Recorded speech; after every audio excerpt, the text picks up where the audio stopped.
Times today Telugu TV news కి స్వాగతం. Bulletin లో హెడ్లైన్స్ చూద్దాం.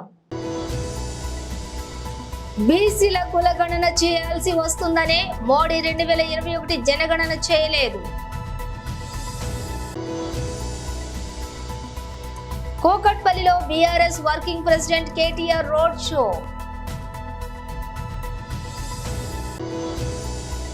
పిఠాపురంలో 2 ఓట్లు గాజు గ్లాసు గుర్తుకు గుద్దండి, శ్రీ హైపరాది.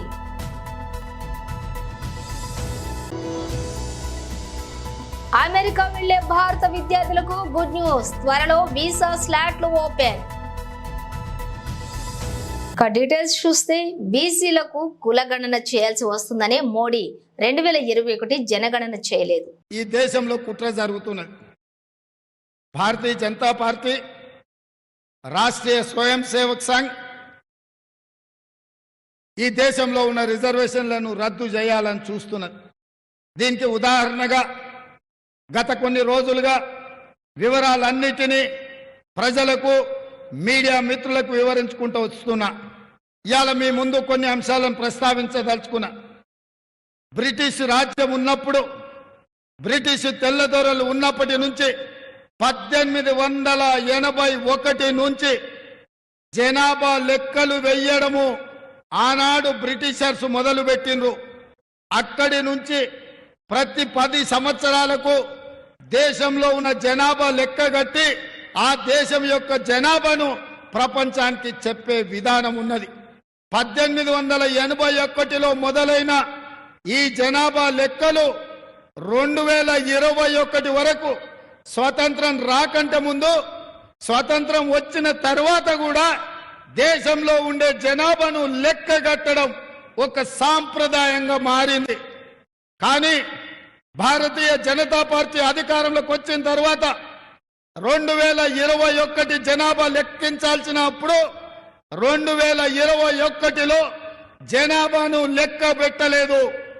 ఇవాళ మీరు మీడియా మిత్రులు, రాష్ట్ర స్థాయి, జాతీయ స్థాయి పాత్రికేయులు మీరు ఆలోచన చేయండి.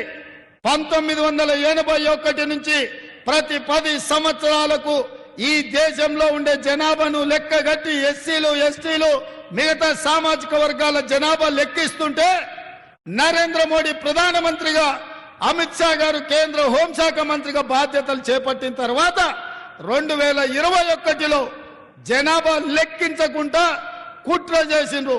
దానికి కారణం దేశమంతా కాంగ్రెస్ పార్టీ జనాభాతో పాటు బలహీన వర్గాల కులగణన కూడా చెయ్యాలి అని చెప్పిండ్రు.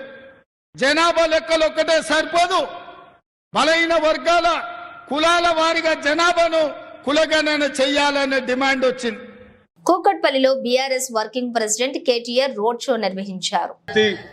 గౌరవనీయులు పెద్దలు శ్రీ రాగిడి లక్ష్మారెడ్డి గారికి, గౌరవ ఎమ్మెల్సీ సోదరులు నవీన్ గారు, గౌరవ జిల్లా పార్టీ అధ్యక్షులు మరొక ఎమ్మెల్సీ సోదరుడు షంబీపూర్ రాజు గారు, గౌరవనీయులైన కార్పొరేటర్లు పేరు పేరున అందరికీ, శ్రీనివాసరావు గారికి, అదేవిధంగా మా సబీహా గారు, శ్రవణ్ గారు సోదరుడు, సతీష్ గౌడ్ గారు, మన సత్యనారాయణరావు గారు, శిరీష బాబురావు గారు, మహేశ్వరి శ్రీహరి గారు, ఇంకా గౌరవనీయులు ముదాం నరసింహ యాదవ్ గారు, పేరు పేరున అందరికీ, వేదిక మీద ఉన్న కార్పొరేటర్లకు, మరి ఈరోజు రవీందర్ రెడ్డి అన్న వచ్చిండా, రవీందర్ రెడ్డి అన్నకు, బాలానగర్ కార్పొరేటర్ గారికి, మీరు అట్లా కాదు, కార్పొరేటర్లు మీరే గెలిపిస్తారు, ఎమ్మెల్యేను మీరే గెలిపిస్తారు, మరి ఎంపీని గెలిపియారా ఈసారి? కేసీఆర్ గారు ఇవాళ ముఖ్యమంత్రిగా లేడు అనే బాధ మీలో ఉందా? ఉన్నదా లేదా? ఉంటే ఒక్కసారి చేయలేవటండి. కేసీఆర్ ముఖ్యమంత్రిగా ఉన్నప్పుడే బాగుండే, కేసీఆర్ ముఖ్యమంత్రిగా ఉన్నప్పుడే బాగుండే అనుకున్న టోళ్ళు చేయలేవటండి కాదా? మళ్ళీ కేసీఆర్ గారు ఈ రాష్ట్ర రాజకీయాన్ని శాసించే పరిస్థితి రావాలా? రావాలి అంటే ఒక్కటే ఒక్క మందు, ఇప్పుడు వస్తున్న పార్లమెంట్ ఎన్నికల్లో 10-12 సీట్లు గెలిపియండి. 6 నెలల నుంచి సంవత్సరం లోపల రాష్ట్ర రాజకీయాలను మళ్ళీ తిరిగి కేసీఆర్ గారే శాసిస్తారు అనే మాట నేను మీకు విజ్ఞప్తి చేస్తా ఉన్నా. ఇవాళ హైదరాబాద్ లో మీరు నమ్మలేదు, మీ ఎమ్మెల్యే కృష్ణారావు గారికి ఎన్నడూ లేనంత అద్భుతమైన మెజారిటీ 72,000 ఓట్ల మెజారిటీ ఇచ్చి మొన్న శాసనసభ ఎన్నికల్లో గెలిపించినారు. పోలైన ఓట్లలో పోలైన ఓట్లలో రాష్ట్రంలోనే అత్యధికంగా 57-58% ఓటు మీ ఎమ్మెల్యే కృష్ణారావు గారికి ఇచ్చి పనిమంతుడైన ఎమ్మెల్యే మాకుండాలే, మా కష్టంలో సుఖంలో ఉండే మా ఎమ్మెల్యే మాకుండాలని మీరు గెలిపించుకున్నారు. కేసీఆర్ గారు ముఖ్యమంత్రిగా ఉండాలని కోరుకున్నారు. కానీ గ్రామీణ ప్రాంతాల్లో జిల్లాలలో కాంగ్రెస్ పార్టీ చూపెట్టిన అరిచేతిలో వైకుంఠం ఏదైతే ఉన్నదో దానికి కొంతమంది మన సోదరిమణులు నమ్మి కొంత మోసపోయినారు. బస్సు ఫ్రీ అన్నారు, బంగారం ఫ్రీ అన్నారు, నెలకు 2,500 మహిళలకు అన్నారు, ముసలోళ్ళు అయితే నెలకు 4,000 అన్నారు, మా తమ్ముళ్ళు చెల్లెళ్ళకైతే స్కూటీలు ఇస్తామన్నారు, నెలకు 4,000 అన్నారు, ఇంకా చాలా చెప్పినారు రేవంత్ రెడ్డి గారు వాళ్ళ కాంగ్రెస్ మంద. ఒక్కటన్నా అమలు జరిగిందా? దయచేసి ఆలోచించమని కోరుతా ఉన్నా. ఎంత సిగ్గులేనితనం అంటే, ఎంత నిస్సిగ్గుగా అబద్ధాలు చెప్తున్నారంటే, ఇక్కడికి ఇప్పుడు నేను వస్తా ఉంటే మెట్రో పిల్లర్ల మీద చూసిన 6 గ్యారంటీల్లో 5 గ్యారంటీలు అమలు చేసేసినా అయిపోయింది అంటున్నాడు రేవంత్ రెడ్డి. నిజంగా అమలైనయా? 4,000 రూపాయల పెన్షన్లు వస్తున్నాయా? రాకపోతే గట్టిగా చెప్పండి, వస్తున్నాయని చెప్పండి. 4,000. పిఠాపురంలో 2 ఓట్లు గాజు గ్లాసు గుర్తుకు గుద్దండి శ్రీ హైపరాది. అందరూ బాగున్నారా? 2 గాజు గ్లాసు ఓకేనా? 2 గాజు గ్లాసు. ఇక్కడ కొంతమంది ఇక్కడ సైకిల్ గుర్తు లేదు, మాకు ఓటేయండి సైకిల్ గుర్తుకు సంబంధించిన వాళ్ళని అడుగుతున్నారంట. సైకిల్ లేదని ఫ్యాన్ కూరేసుకుంటామా మనం? లేదు కదా. సైకిల్ గుర్తు కొట్టేసినా, గాజు గ్లాసు గుర్తు కొట్టేసినా, కమలం గుర్తు కొట్టేసినా చివరికి గెలిచేది మన ఎన్డీఏ కూటమే కదా. కాబట్టి అది గుర్తు పెట్టుకొని అందరూ గాజు గ్లాసు గుర్తు మీద. పిఠాపురంలో పవన్ కళ్యాణ్ గారు ఎంత మెజార్టీతో గెలవాలి? 1,00,000. అవతరాలు కూడా 1,00,000 అంటున్నారంట. డిఫరెన్స్ ఏంటో తెలుసా? వాళ్ళు పంచే డబ్బులు 1,00,000, మనకు వచ్చే మెజారిటీ 1,00,000. బీజేపీ ఓట్లు, టీడీపీ ఓట్లు తప్పనిసరిగా బదిలీ అవ్వాలని కోరుకుంటున్నాము. వర్మ గారు టీడీపీ తరఫున పూర్తిగా మద్దతు ఇస్తున్నారు, బీజేపీ తరఫున నేను పూర్తిగా మద్దతు ఇస్తున్నాను. నరేంద్ర మోడీ గారి ఆశీస్సులతో పవన్ కళ్యాణ్ గారిని అత్యధిక మెజారిటీతో నెగ్గించడం కోసం గ్లాసు గుర్తుకు ఓటేయండి. బ్యాలెట్ నెంబర్ 4 మీద బటన్ నొక్కండి. 2 బటన్లు నొక్కాలి, 2 బటన్లు. నాది చీమకుర్తి మండలం సంతనోదలపాడు నియోజకవర్గం. అక్కడ టీడీపీకి సీట్ ఇవ్వడం జరిగింది. పవన్ కళ్యాణ్ గారి మాట విని నేను అక్కడ టీడీపీకి ఓటేస్తున్నాను. అలాగే పైన ఉన్న చంద్రబాబు నాయుడు గారి మాట విని ఇక్కడ ఉన్న టీడీపీ వాళ్ళందరూ పవన్ కళ్యాణ్ గారికి ఓటేయాలి. అలాగే కాబట్టి కూటమిని గెలిపించాలి, మనం కూటమి అభ్యర్థులు అందరినీ గెలిపించాలి. ఓకేనా? Thank you. జన సైనికులకు, తెలుగు తమ్ముళ్లకు, బీజేపీ శ్రేణులకు, దుర్గాడి గ్రామస్తులందరికీ కూడా హృదయపూర్వక నమస్కారాలు. ఉన్నత చదువుల కోసం అమెరికా వెళ్లే భారత విద్యార్థులకు గుడ్ న్యూస్. యుఎస్ సర్కార్ స్టూడెంట్స్ వీసా ఇంటర్వ్యూ తాలూకా స్లాట్లను విడుదల చేసేందుకు రెడీ అవుతోంది. దీనిలో భాగంగా దశల వారీగా స్లాట్లను విడుదల చేయాలని భావిస్తోంది. ఈ నెల 2వ వారం నుంచి ఆగస్టు 2వ వారం వరకు స్లాట్లు అందుబాటులోకి రానున్నాయి. ఇక అగ్రరాజ్యంలోని ఫాల్ సీజన్ కు సంబంధించినటువంటి సెమిస్టర్ ఆగస్టు లేదా సెప్టెంబర్ మధ్య ప్రారంభమవుతుందని ఈ విషయం తెలిసిందే. కాగా ప్రతి ఏటా 2 తెలుగు రాష్ట్రాల నుంచి కూడా భారీ సంఖ్యలో విద్యార్థులు అమెరికా వెళ్తూ ఉంటారు. ఈ నేపథ్యంలోనే గత కొంతకాలంగా వీసా ఇంటర్వ్యూ తేదీల కోసం చాలా మంది విద్యార్థులు ఎదురు చూస్తున్నారు. ఢిల్లీలోని అమెరికా రాయబార కార్యాలయంతో పాటు ముంబై, చెన్నై, హైదరాబాద్, కోల్కతా కాన్సులేట్ కార్యాలయాల్లోని స్టూడెంట్స్ కు సేవలు అందించేందుకు ఏర్పాట్లు చేస్తున్నట్లు హైదరాబాద్ లోని అమెరికా కాన్సుల్ జనరల్ ఆఫీస్ అధికారి ఒకరు మీడియాతో తెలిపారు. అలాగే తరచూ వస్తున్న వెబ్సైట్ సమస్యలను కూడా చక్కదిద్దినట్లుగా అధికారులు వెల్లడించారు. వీసా స్లాట్ బుకింగ్ వెబ్సైట్ ను 2023 జూలైలో ఆధునీకరించామని చెప్పిన అధికారులు సాంకేతిక లోపాలను తగ్గించేందుకు నూతన వ్యవస్థను తీసుకొచ్చినట్లు తెలిపారు. ఇంకా వెబ్సైట్ లో ఇబ్బందులు ఏమైనా ఉంటే సాయం కోసం support@ustravelsdocs.com సంప్రదించాలని కోరారు. బుల్లితెర హాస్య నటుడు హైపరాది ఓ బఫూన్ అని అంబేద్కర్ కోనసీమ జిల్లా ఆయనవిల్లి మండలం వైఎస్ఆర్సీపీ అధ్యక్షులు కుడుపూడి విద్యాసాగర్ విమర్శించారు. ఎన్నికల ప్రచారంలో భాగంగా గత 2 రోజుల క్రితం ఆయనవిల్లి మండలం కేంద్రమైన ముక్తేశ్వరం సెంటర్లోని హైపరాది పి గన్నవరం నియోజకవర్గం వైఎస్ఆర్సీపీ అభ్యర్థిపై అవాకులు చవాకులు మాట్లాడడం సంస్కారం కాదు అన్నారు. సిరిపల్లి గ్రామంలోని ఆయన నివాస గృహంలో ఏర్పాటు చేసిన మీడియా సమావేశంలో విద్యాసాగర్ మాట్లాడుతూ మాట్లాడుతూ హైపరాది మాటలను ఖండించారు. హైపరాదికి ఇంగిత జ్ఞానం లేకుండా మాట్లాడటాన్ని తప్పుగా పరిగణిస్తున్నామన్నారు. గ్రోయిన్స్ రివేట్మెంట్స్ అంటే ఏంటో కూడా హైపరాదికి తెలియదని పేర్కొన్నారు. ఏమీ తెలియకుండానే అజ్ఞానంతో లంక గ్రామాల కోసం ఆది మాట్లాడడం హాస్యాస్పదంగా ఉందన్నారు. పి గన్నవరం నియోజకవర్గంలోని 8.5 కోట్ల రూపాయలు ఉమ్మడి జిల్లా పరిషత్ నిధులతోటి వైసీపీ అభ్యర్థి వేణుగోపాలరావు అభివృద్ధి చేయటం జరిగిందని అన్నారు. ఈ విషయాన్ని ఆయన తెలిపారు. పవన్ సినిమాలు 1-2 సార్లు చూస్తామని, అంత మాత్రాన పవన్ కు ఓటు వేయాలని లేదని తెలిపారు. భవిష్యత్తులో ఏ గ్రామంలోనైనా వైసీపీ అభ్యర్థులను విమర్శిస్తే ఆదికి తగిన గుణపాఠం చెబుతామని విద్యాసాగర్ హెచ్చరించారు. విద్యావంతుడు, అదేవిధంగా గవర్నమెంట్ సర్వీస్ చేసుకుని వచ్చి ఒక హై రెప్యూటెడ్ ర్యాంకులో రిటైర్ అయిన వ్యక్తిని గౌరవించడం అనేది సంస్కారం అన్న ఇంగిత జ్ఞానం కూడా లేకుండా నోటుకు వచ్చిన విధానంలో మాట్లాడటం అనేది తప్పుగా నేను తెలియజేస్తూ, ఈ మండలంలో పి గన్నవరం నియోజకవర్గంలోనే కాదు, ఈ ప్రత్యేకించి ఐనవేలు మండలంలో లంక గ్రామాలు ఉండటం జరిగింది.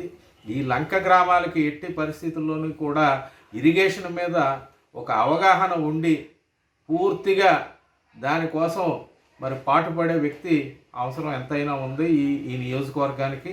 అలాంటి వ్యక్తిని మరి సెలెక్ట్ చేసి మరి ఎమ్మెల్యే క్యాండిడేట్గా జగన్మోహన్ రెడ్డి గారు పంపడం జరిగింది. ఇరిగేషన్ అంటే ఏంటో కూడా అర్థం కూడా తెలియని హైపరాది నువ్వు ఏదో నోటుకు వచ్చినట్టు అవాకులు చవాకులు పేలితే అదేదో టప్పట్లు కొట్టేస్తే అదేదో నీకేదో ర్యాంపేజ్ వచ్చేసిందని అనుకుంటున్నామేమో. ఇది చాలా తప్పది. ఎందుకంటే అసలు గ్రోయన్స్ అంటే ఏంటో నీకు తెలుసా? గ్రోయిన్స్ అంటే తెలుసా నీకు? రివిట్మెంట్ అంటే తెలుసా నీకు? నీకు అసలు ఏం తెలుసా లంక గ్రామాల గురించి? నువ్వు ఈ విషయమే తెలియకుండా ఒక విద్యావంతుడిని నువ్వు నీకున్న అజ్ఞానంతో మరి పిచ్చి పిచ్చి మాటలు కారు కూతలు కూసావు. నిన్ను కమెడియన్ అనకూడదు, నిన్ను పొలిటికల్ బఫూన్ అనాలి. నువ్వు ఒక బఫూన్వి. నీలాంటి బఫూన్లు వేసుకుని తిరుగుతున్న ఆ వ్యక్తి ఏ స్థాయి వ్యక్తి అన్నది అందరికీ తెలిసిన విషయమే. ఇవన్నీ కూడా గుర్తెరిగి మాట్లాడటం అనేది చాలా అవసరం. భవిష్యత్తులో ఇంకో గ్రామంలో నువ్వు తిరిగినప్పుడన్నా కూడా ఆ గ్రామం యొక్క, ఆ మండలం యొక్క నైసర్గిక స్థితి, అదేవిధంగా అక్కడ భౌగోళికంగా వాళ్ళకి కావాల్సిన వసతులు ఏంటి, వాళ్ళకున్న ఇబ్బందులు ఏంటి అన్నది తెలుసుకుని నువ్వు మాట్లాడటం మంచిదన్నది నేను ఓ మండల పార్టీ అధ్యక్షుడిగా వైఎస్ఆర్ కాంగ్రెస్ పార్టీ నుంచి నీకు నేను విజ్ఞప్తి చేస్తున్నాను. నువ్వు మాట్లాడిన దానికి నువ్వు నీ వర్డ్స్ని విత్డ్రా చేసుకునే కార్యక్రమం చేస్తావో లేదో అన్నది అది నీ విజ్ఞతకే వదిలేస్తామో తప్పించి వేరే విధంగా కాదన్నది తెలియజేసుకుంటున్నాను. Thank you. అభివృద్ధి గురించి మాట్లాడారు, చాలా సంతోషం.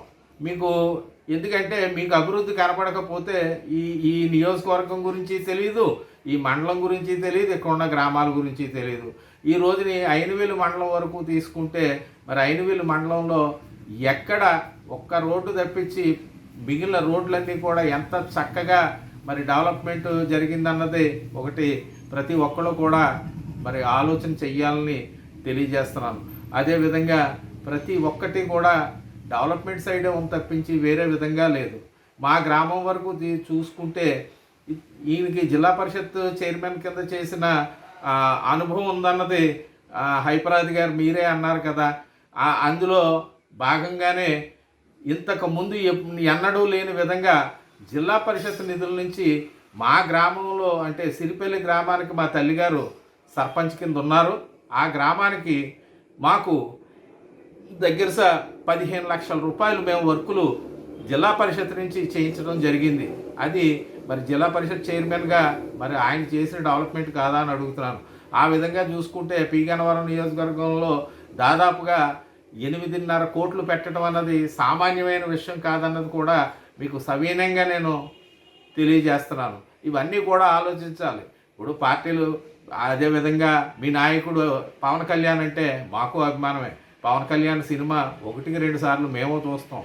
దాని అర్థం పవన్ కళ్యాణ్ సినిమా చూసినంత మాత్రాన పవన్ కళ్యాణ్ ఫ్యాన్ కింద ఉంటాం తప్పించి ఎట్టి పరిస్థితుల్లోని పవన్ కళ్యాణ్ ఓటేసేయాలన్నది విధానం ఉండదు. కాబట్టి మీరు భవిష్యత్తులో అయినా కూడా ఎవరినన్నా విమర్శించేటప్పుడు ఆ వ్యక్తి చేసిన డెవలప్మెంట్ ఏంటి, లేకపోతే ఆ వ్యక్తితో ఆ వ్యక్తి యొక్క క్యారెక్టర్ ఏంటి అన్నది తెలుసుకుని ఆ క్యారెక్టర్ని అసాసినేట్ చేయటం అనే విషయాన్ని మీరు మర్చిపోతే మంచిదన్నది సవినయంగా తెలియజేస్తున్నాను. కర్నూలు జిల్లా ఎమ్మెగనూరు పట్టణంలోని స్థానిక సెబ్ పోలీస్ స్టేషన్ లో ఈ రోజు SEB joint director special enforcement bureau Kurnool వారి ఆదేశాల మేరకు కర్నూలు జిల్లా సూపరింటెండెంట్ ఆఫ్ పోలీస్ రవికుమార్ ఆధ్వర్యంలో కర్ణాటక రాష్ట్రానికి చెందిన మద్యంను అక్రమ రవాణా చేస్తున్నారని సమాచారం రావడంతో మంత్రాలయం మండలం రాంపురం పంప్ హౌస్ వద్ద సమీపంలో ఈడిగా శివకుమార్ గుగ్గిళ్ల నరసింహులు అనే వ్యక్తి కర్ణాటక మద్యాన్ని తరలిస్తూ ఉండగా 85,000 రూపాయల విలువ గల 10 బాక్సుల కర్ణాటక మద్యాన్ని తరలిస్తుండగా అరెస్ట్ చేసి అక్రమ మద్యాన్ని స్వాధీనం చేసుకుని రిమాండ్ కు తరలించారు అని తెలిపారు. వివరాలు సీక్రెట్ గా ఇన్ఫర్మేషన్ మద్యం ఎక్కడి నుంచి తరలుతుంది అనే సమాచారం మేరకు మంత్రాలయం మండలము రాంపురం పంప్ హౌస్ దగ్గర మేము తెల్లవారుజామున మాటు వేసి తరలుతున్న సమాచారం మేరకు అక్కడ వెయిట్ చేస్తూ ఉండగా ఒక 2 వ్యక్తులు ఒక 10 బాక్సుల మద్యాన్ని తీసుకొని పోతూ మాకు పట్టుబడడం జరిగింది. వాళ్ళల్లో ఒకరు వచ్చేసి కోసిగి లిమిట్స్కి సంబంధించినటువంటి దొడ్డి బెలగల్ గ్రామానికి చెందినటువంటి శివకుమార్ అనే అతను, అలాగే తర్వాత ఇంకో అతను వచ్చేసి తెలంగాణ రాష్ట్రానికి చెందిన వ్యక్తి, ఇతనికి బంధువే అతని పేరు వచ్చేసి నరసింహులు, అతనిది ఊరు వచ్చేసి వందవాసి గ్రామము. వీళ్ళిద్దరినీ ఇందువాసి గ్రామము. వీళ్ళిద్దరిని పట్టుకొని అరెస్ట్ చేసి రిమాండ్కు పెట్టడం జరుగుతూ ఉంది. ఒక మోటార్ సైకిల్, మొత్తం ఈ 10 బాక్సుల మద్యం విలువ సుమారుగా 85,000 ఉంటుంది అనేసి అంచనా. ప్రజలు ఎవరైనా కూడా ఇట్లాంటి అక్రమ మద్యం గురించి మాకు సమాచారం తెలియజేసినచో వారి వివరాలు గోప్యంగా ఉంచి తప్పకుండా చర్య తీసుకుంటామని పత్రికాముఖంగా తెలియజేస్తున్నాను. నా మొబైల్ నెంబర్ 9440902579. నా పేరు P Bhargav Reddy, SCBCI Yemmiganur. Rahul Gandhi tax తో తెలంగాణ సంపదను అందిన కాడికి దోచుకుంటూ దేశంలో కాంగ్రెస్ పార్టీ ఖర్చులకు వాడుతోంది. మార్ఫింగ్ వీడియోలు, మరోపక్క ట్యాక్స్ పేరుతో కాంగ్రెస్ పార్టీ దిగజారుడు రాజకీయాలు చేస్తోంది.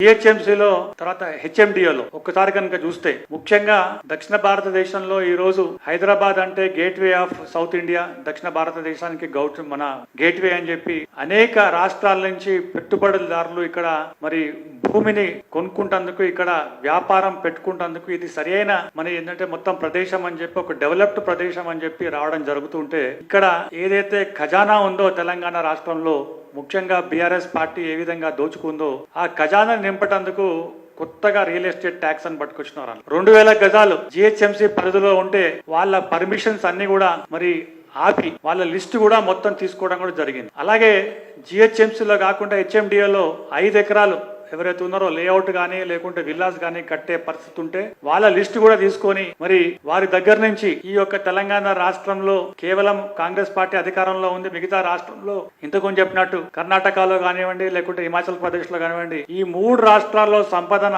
మొత్తం దేశానికి కాంగ్రెస్ పార్టీ ఖర్చులకు రాహుల్ గాంధీ ట్యాక్స్ గా వారు ఏంటంటే ఇక్కడ ఉన్న ప్రజలందరూ కూడా భారతీయ జనతా పార్టీ తెలంగాణ రాష్ట్రాల్సిన అవసరం ఉంది. కాంగ్రెస్ పార్టీకు మేము తప్పిపోయి మరి ఓటేసినాం, కానీ ఈ యొక్క పార్లమెంట్ ఎన్నికల్లో నరేంద్ర మోదీ గారి ప్రభుత్వం వల్ల మేము లబ్ధి పొందున్నామని చెప్పి అనేకమైన సందర్భంలో ప్రతి ఒక్క గ్రామాల్లో, వాడాల్లో, నగరాల్లో, వార్డులో కూడా ప్రతి ఒక్కరు కూడా చెప్పడానికి చూసి ఈరోజు మరి రేవంత్ రెడ్డి గారు ప్లస్ కాంగ్రెస్ పార్టీ నాయకులు పదే ప్రెస్ మీట్ పెట్టి రిజర్వేషన్లు రద్దు చేస్తాం మేము, తర్వాత ఈ యొక్క అక్రమాల గురించి మరి బీఆర్ఎస్ పార్టీ బీజేపీ పార్టీ ఒకటే అని చెప్పి వాటి మీద ఏంటంటే చర్యలు తీసుకుంటలేరని చెప్పి పదే చెప్పడం భారతీయ జనతా పార్టీ తీవ్రంగా ఖండిస్తుంది. మీ యొక్క వ్యవహారాన్ని చూస్తుంటే ఏంటంటే సమాజంలో ఎలాగైనా చీల్చి మీరు అధికారంలో రావాలని చూస్తున్నారు, దీనికి భారతీయ జనతా పార్టీ అడ్డుకట్టేస్తుందని చెప్పి కూడా మీకు మేము హెచ్చరిస్తున్నాం. ఈ రోజు మీరు ఒక చిల్లర రాజకీయాలు ఒక నీచానికి నీచిపోయి అమిత్ షా గారు సిద్దిపేటకు వచ్చినప్పుడు మరి వారు ఏదైతే సందర్భంగా రిజర్వేషన్ గురించి మాట్లాడితే వాటి మీద ఫేక్ వీడియో పెట్టి ఇవాళ ప్రచారం చేస్తున్నారంటే అంతకన్నా దౌర్భాగ్యమైన స్థితి ఈ యొక్క భారతదేశంలో రాజకీయ చరిత్రలో ఎక్కడ కూడా లేదని చెప్పి కూడా మేము ఈ సందర్భంగా చూస్తాం. నంబర్ 8 ఫస్ట్ నుంచి పల్నాడు జిల్లా పిడుగురాల పట్టణంలోని పల్నాడు బార్ అండ్ రెస్టారెంట్ పై మెరుపు దాడులు చేసిన ఫ్లయింగ్ స్క్వాడ్ నోడల్ అధికారి కల్పశ్రీ బార్ నుండి బయటకు పంపిస్తున్న 2 లక్షల రూపాయల విలువ చేసే 1,055 క్వార్టర్ సీసాలను స్వాధీనం చేసుకుని సెబ్ అధికారులకు అప్పగించిన నోడల్ అధికారి బార్ యాక్ట్ ప్రకారం మద్యాన్ని బయటకు పంపి అమ్ముకునే ప్రకారం అధికారం బార్ యాజమాన్యానికి ఉండదు కాబట్టి నిబంధనల ప్రకారం బార్ ను సీజ్ చేసిన అధికారులు. అందరికీ నమస్కారం. ఇప్పుడు we are district flying squad team నుంచి మనకి ఏదైనా ఇల్లీగల్ లిక్కర్ ఆర్ క్యాష్ ఏదైనా ఏపీటీఎస్ తెలుగు న్యూస్ కి స్వాగతం. బులెటిన్ లో హెడ్లైన్స్ చూద్దాం. We have to seize it and we are handing over to local SCB and FST team. They will take further actions. Thank you. Bulletin ముగించే ముందు headlines మరోసారి. బీసీల కులగణన చేయాల్సి వస్తుందనే మోడీ 2021 జనగణన చేయలేదు. కోకట్పల్లిలో BRS working president KTR road show.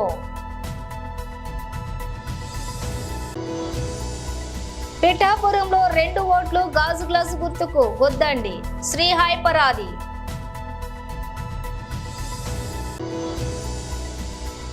America వెళ్లే భారత విద్యార్థులకు గుడ్ న్యూస్, త్వరలో వీసా స్లాట్లు ఓపెన్. ఇవి బులెటిన్ విశేషాలు. మరో బులెటిన్ తో మళ్ళీ కలుద్దాం.